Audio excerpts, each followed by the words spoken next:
All right, buckle up, because this is a long one. I found that I pretty consistently have a reputation as being cynical and negative among people who don't actually know me, and my high expectations result in some criticism from time to time, never undeserved and always as a push for improvement. In reality, though, I'm actually pretty optimistic and genuinely view many things in a positive light, even if I don't express it publicly at all times. There's no shortage of things to be negative about, even if we restrict ourselves to weightlifting related options. We're talking about practicality here, not some nebulous concept that being positive indiscriminately will just magically dispel all the horrors of the world. Positivity is something that can be applied judiciously and deliberately to effect genuine change and produce measurable results. I believe one's life is primarily a product of one's actions. Circumstances create the landscape and the starting point, but our choices are what create the ultimate outcome from that starting point. I'm not naive enough to tell you that enough positive thinking and consequent action will solve all your problems or allow you to achieve the same things as someone coming from significantly better circumstances. Some things are going to happen no matter what, and plenty of those are going to be tough to handle. But how you respond to those things will dictate the exact consequences, at least over the long term, to a large extent. If there's one thing I am besides unrelentingly sarcastic, it's productive. And this is where positivity truly comes into play with regard to weightlifting, and life generally if you want to get all weepy about it. This is a brutal sport, both from the athlete and coach perspective, and plenty of people find themselves unable to handle it.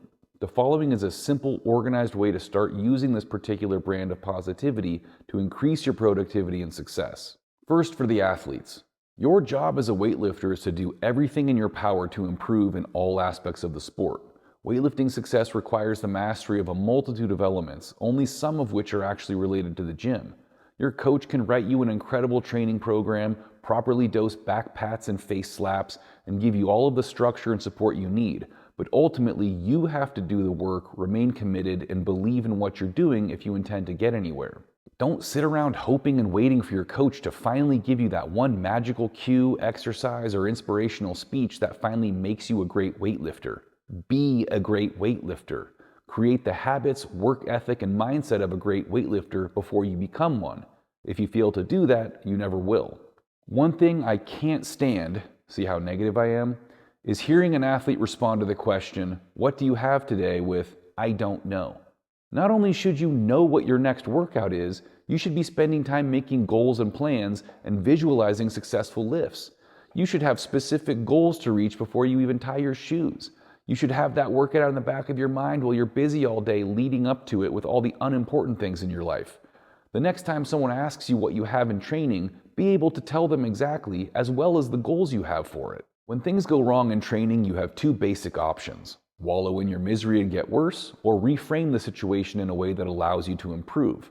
Understand, I'm not telling you to act like all the bad things are good or to pretend the workout went well when it didn't.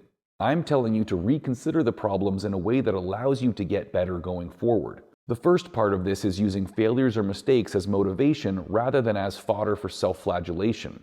The second part is using these negative things to create clear and specific goals and plans to fix the problem. For example, if you had a terrible day snatching because you were allowing the bar to swing around into place overhead rather than actively moving it into position properly, get pissed off for a minute, then get motivated to fix it, and then give yourself a task list of ways to fix it, and literally write that list in your training journal so you can look at it before your next snatch workout. You might write that you need to focus on pulling the elbows up and out aggressively on every single snatch next time, or write down a simple one-word cue you find effective to tell yourself on each snatch attempt. Whatever it is, make sure it's a simple, objective item.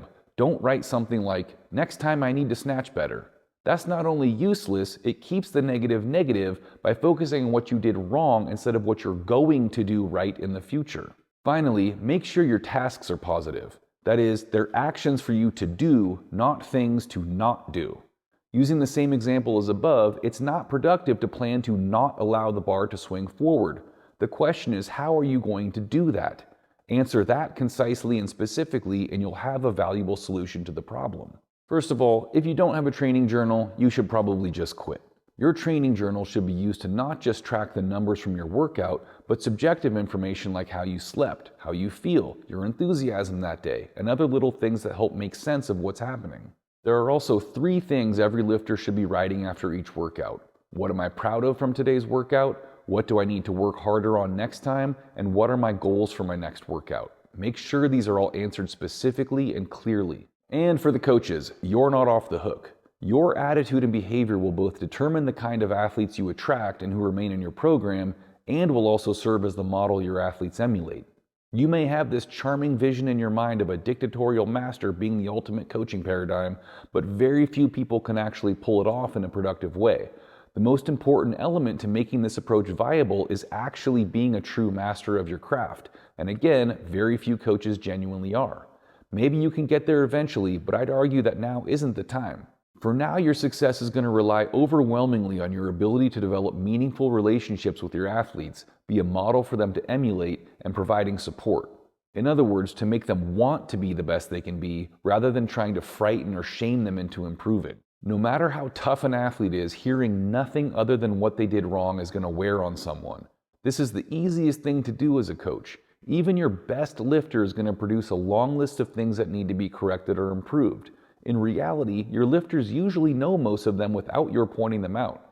What's more difficult is properly triaging and knowing what the lifter needs to hear at any given time. The lifter can only manage so many things at once anyway, so as a coach, you need to learn to prioritize the problems and focus on the most critical first. In addition to this, a few pats on the back go a long way in general, but also in balancing the critique that is absolutely necessary for all lifters. I'm not suggesting you blow sunshine up your lifters' asses by any means. Don't lie to them or exaggerate. Being genuine with your praise is imperative for it to be effective. I'm also not suggesting you coddle your lifters like an amateur parent with a whiny, spoiled toddler, simply that you provide a balance of pointing out what they do right and what they do wrong. No matter how bad a lifter training session was, the lifter had to have done at least one thing well. For example, maybe a lifter missed every jerk over 85% in a training session, but she was showing a lot of aggression with her attempts, which is one of the goals you two have created for her. It's not hard to pick out at least one positive to include with the priority critiques you provide.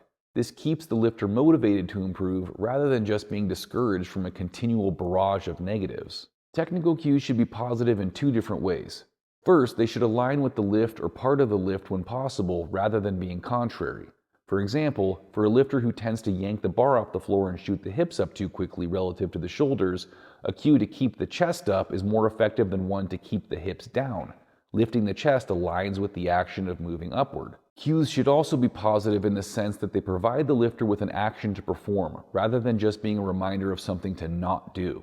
If the lifter is doing something incorrectly, there's a good chance they don't know how to fix it. If they knew how to stop, it probably wouldn't be happening.